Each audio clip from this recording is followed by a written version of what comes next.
Hello, old school wrestling fans. My name is David Frederick. I'm 48 years old. I was a wrestling fan from early 1986 through the mid 2000s. My introduction to pro wrestling was while living in Philadelphia, though we did not move there until mid 1985. I did not discover wrestling until surfing channels in early 1986 and discovered NWA Worldwide Wrestling on WPHL Channel 17. It was an interview segment set in January 1986 with Tully Blanchard, his valet Baby Doll, and then included manager James J. Dillon. This segment would later become labeled the Slap Heard Round the World, as Tully slaps Baby Doll, which was her, no pun intended, her babyface turn, and also introduced me to the American Dream Dusty Rhodes. My first live show was August 16, 1986, at the Philadelphia Civic Center, which ended and featured the Rock and Roll Express defeating the Midnight Express, Eaton and Condrey, to regain the NWA World Tag Team titles in a 2 out of 3 falls match. Wrestling in Philadelphia was more prominent during the 1970s and 1980s at the Spectrum on Broad Street and Patterson Avenue, hosting the WWF.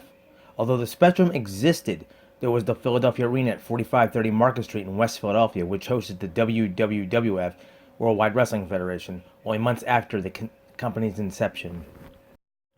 I'm here to inform you wrestling actually started in Philadelphia decades before, in the 1920s through 1950s.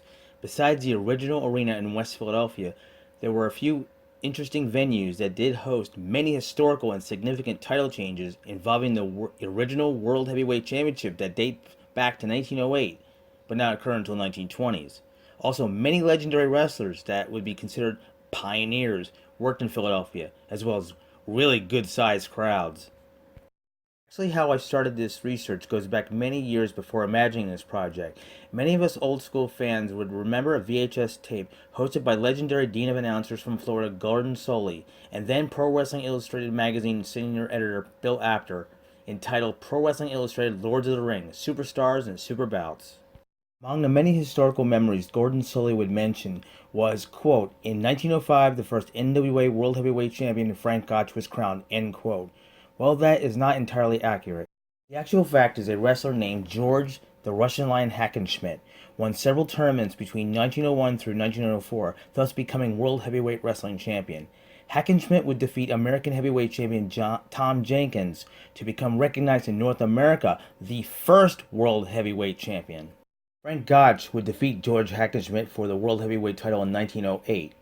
And the NWA, the National Wrestling Association, would not become until 1930. The National Wrestling Alliance we know today, not until 1948.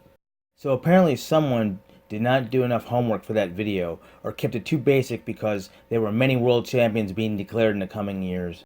While the internet had just started to become public, so did one of two historical wrestling books.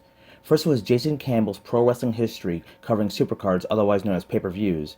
Then I ordered Wrestling Title Histories, written by Royal Duncan and Gary Will. In that book, Wrestling Title Histories, the more I read about the several different World Heavyweight Wrestling titles recognized around the world, the more I learned the United States had so many wrestling promotions with versions of their own. And among the cities listed where title changes took place, Philadelphia is shown to have hosted several from 1925 through 1946.